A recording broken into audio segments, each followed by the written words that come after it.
Konnichiwa my dudes, my name is Jaku Jonesu and welcome to my channel. And today I'm going to be talking about what could very well be the next big, heavy-hitting shonen manga series. Now that Attack on Titan is over, My Hero Academia is entering its final phase, Demon Slayer is over, etc, etc, etc. It feels like that big wave of heavy-hitting shonen manga from the 2010s is finally coming to an end. So what's going to be the new generation of hype-af shonen manga? What the fuck? Sure, the obvious answers are going to be Jujutsu Kaisen and Chainsaw Man because obviously they're hype as f***. But those manga series did technically start in the later half of the 2010s, and I'm not quite sure how long into the 2020s they're going to last. What we need right now is a new heavy hitter, something that's going to last a while and something that's going to turn some heads. And I think that series is going to be Kaiju number 8.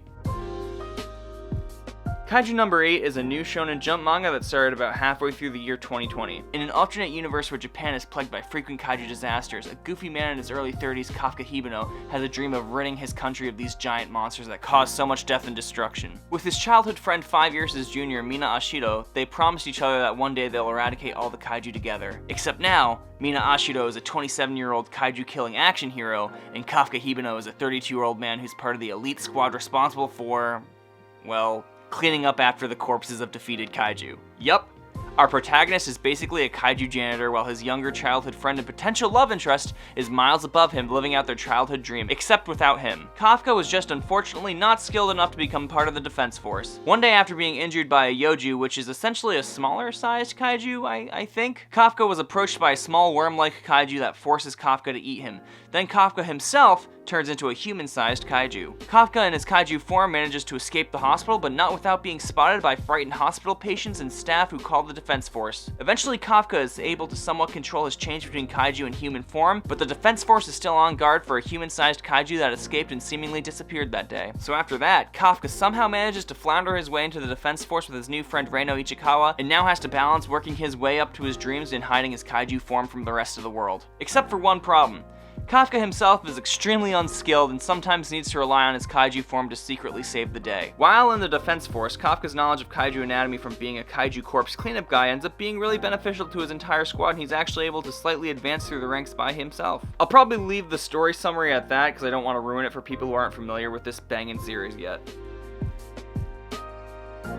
Honestly, that's a great question, and there really isn't all that much in the story premise that sets Kaiju number 8 apart from a bunch of other action shonen manga with similar premises? I don't know. Whatever the word is. That said, Kaiju number 8 kind of reminds me of My Hero Academia in the regard that nothing in it is all that new, but it's still really well done to the point where you could just be like, yeah, this is a fucking good manga. I actually also think the charming art style in Kaiju number 8 is pretty similar to Hoshikori's art style in My Hero Academia, so maybe there is some influence drawn from that, maybe he's a fan, I'm not sure. But one thing I think that sets apart Kaiju number 8 from a bunch of other shonen manga is having the main character be a man in his 30s rather than a teenager. And I'm gonna be real, I think that's amazing and incredibly fresh for a shonen manga. Not that I have anything against teenage main characters, but it's kind of overdone at this point, and adults who like to read shonen manga like myself want characters that we can relate to. And I also love the message that even if you're older, you can still chase your dreams. This hits really close to home for me because even though I'm not really close to 30 yet, I'm still a grown man who's chasing my own dreams and stacked up against pretty insurmountable odds. And not just that, but Kafka Hibino himself is such a lovable and goofy character that you can't help but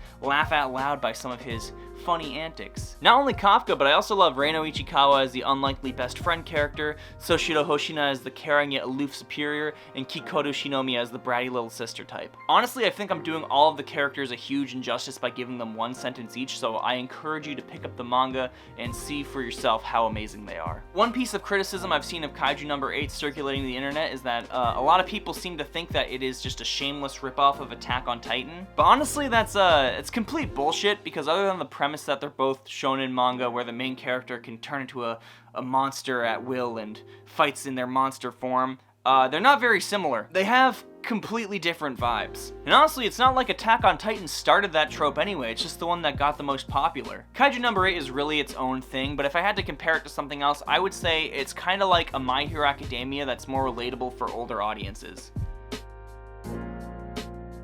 The story actually has a little more depth and implied lore than it would lead you to believe. It's time to get into the lore. In regards to the main character Kafka's namesake and some just general story elements, it clearly draws influence from Franz Kafka's 1915 novel, The Metamorphosis. For those unfamiliar, The Metamorphosis is a novel about a guy named Gregor who one day wakes up as a giant insect, and it follows him and his life as he's adapting to becoming a big bug. Actually, if anyone's a fan of the Tokyo Ghoul series, Tokyo Ghoul also draws influence from Franz Kafka's The Metamorphosis and even mentions it by name earlier on in the series. Hopefully, Kaiju number 8 doesn't draw too much influence from The Metamorphosis, because Gregor does end up finding himself a burden to those around him and starves himself into a miserable death.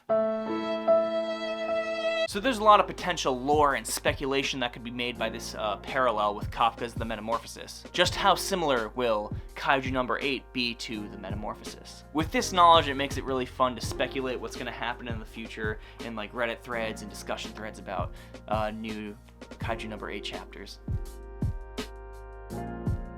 I'm certain most people watching this already have their own website of choice for reading manga scans every week, but I personally like to use the Viz app when I'm reading Shonen Jump series. It's only $3 a month and it gives you access to all of Shonen Jump's catalogs and a few other series that Viz licenses outside of Japan. And also it supports the mangaka, so I definitely encourage you do that. Also, it's fun to sometimes catch Viz's translation team in their mistakes, like this typo I found in the most recent chapter. And obviously you can find Kaiju number 8 on Manga Dex and Mangakalot and other websites where you're maybe sailing the high seas. I just strongly encourage supporting the mangaka if possible. But either way, please read the fuck out of Kaiju number 8. It's not even all that far in and it's still hype as shit. So if you're quick and jump on Kaiju number 8 now, you can be one of those guys that tweets out something like, I liked Kaiju number 8 before it was mainstream like me. That about wraps up this video. Thank you so much for watching. Please be sure to leave a like on this video if you enjoyed yourself. It really does help me and the channel out a lot more than you'd think. If you have read Kaiju number 8, let me know who your favorite character is down below. And if you haven't yet, please feel free to subscribe to my YouTube channel and hit the bell button so you'll be notified every time I put out more weeb filth onto the internet. Follow me for more updates, linked down in the description below. And on that note, I'll see you guys next time. Goki Genyo!